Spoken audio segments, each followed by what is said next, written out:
চন্দ্ৰসেন মৃত্যুৰ পাছত হস্তিনাপুৰৰ এক বৃহৎ শক্তি ক্ষয় হ'ল। অন্যহাতে ৰাজ্যত দিনক দিনে বাঢ়ি অহা সদাচাৰে মোৰ মন একেবাৰে অশান্ত কৰি তুলিছে।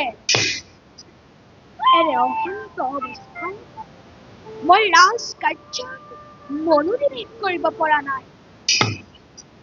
না না না না বিৰক্তিয়ে মোক ধৰিছে আৱৰি।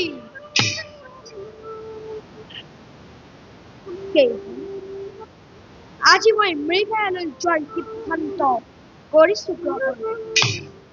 মৃগয়াল কিছু পৰিমাণে হতাশ দিব মোৰ এই অশান্ত মন। ৰক্ষা কৰা, ৰক্ষা কৰা, ৰক্ষা কৰা ৰজা পৰীক্ষিত, ৰক্ষা কৰা। এই মহা সংকটত বৰ্তমান তুমিহে আমাক উদ্ধাৰ কৰিব পাৰিবা। কোন তুমি? কিবা হেতু তুমি আজি ইমান চঞ্চল? ঘটিছে নেকি তোমাৰ কিবা অমংগল?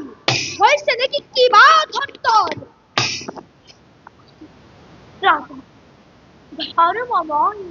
ধৰ্মময় সৃষ্টিৰ আদিৰ পৰাই সত্য তপু দয়াৰে মানৱত পক্ষ হে দেৱ, প্ৰতি নমস্কাৰী অথমৰ সাদৰেৰে কৰিব গ্ৰহণ। কওক দেৱ, কিবা হেতু আজি আপুনি ইমান চঞ্চল?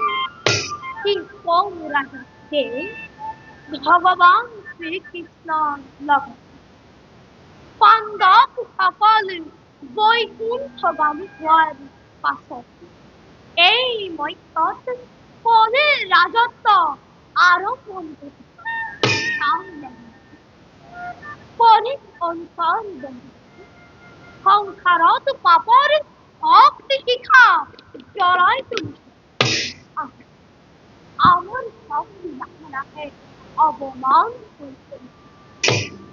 আমিও ধেনু ৰূপী মাও বসুমতী এই মৰ্ত্যত বৰ্তমান কলি আমাৰ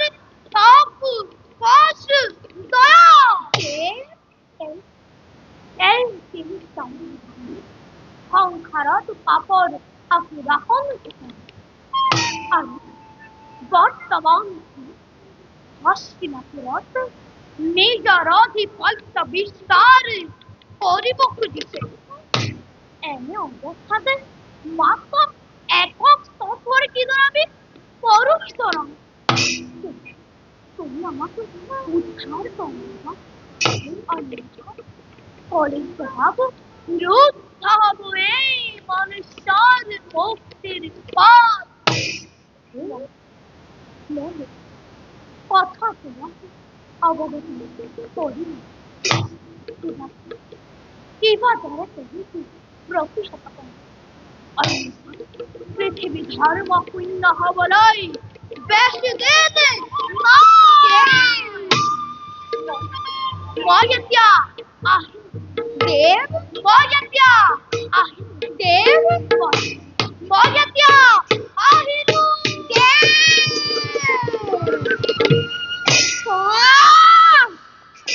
পাপপতি কলি তোৰ ইমান খাম?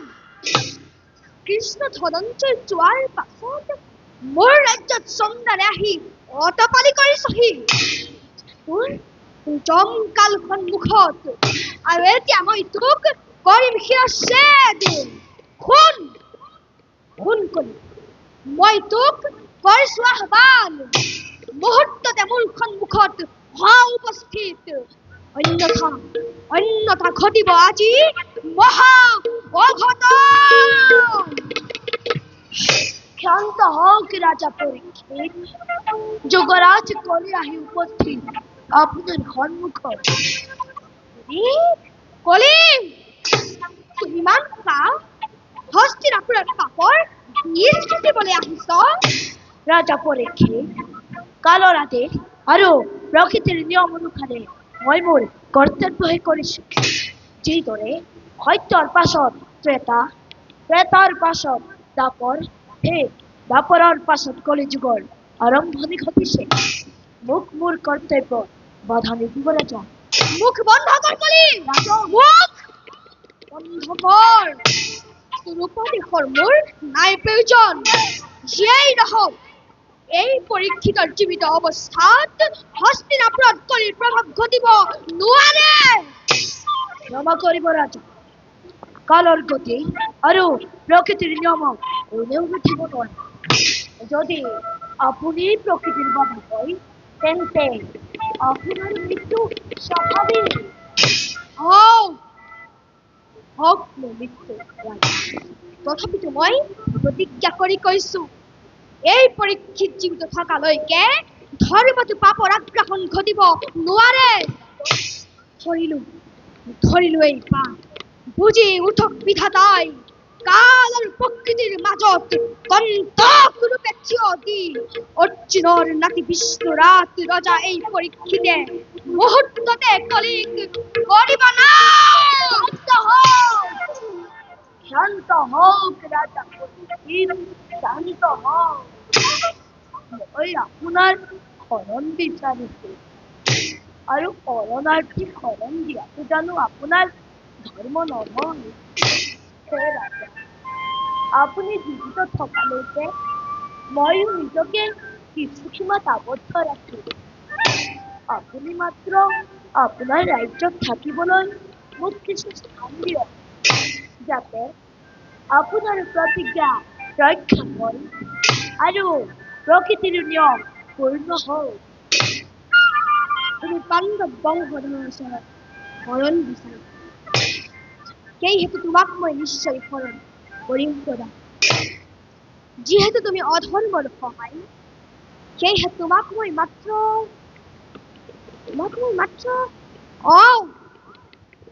মাত্ৰ 4 স্থানতহে থাকিবলৈ অনুমতি কৰিম প্ৰদান।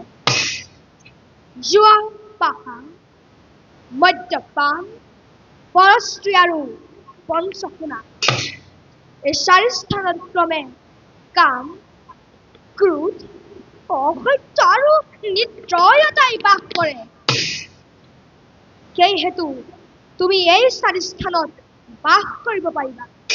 কিন্তু ৰাজা, এই স্থান একেবাৰে সীমিত।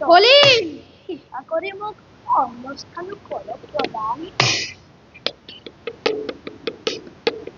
বাৰু, যিহেতু তুমি অধৰ্মৰ সহায়, সেয়েহে এই 4 স্থানৰ উপৰিও তুমি স্বৰ্ণতো বাস কৰিব পাৰিবা।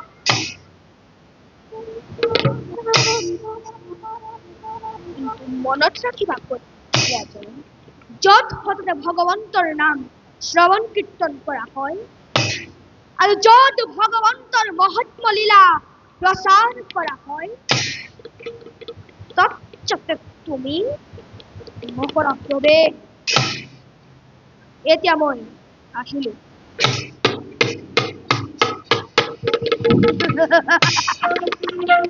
ৰাজা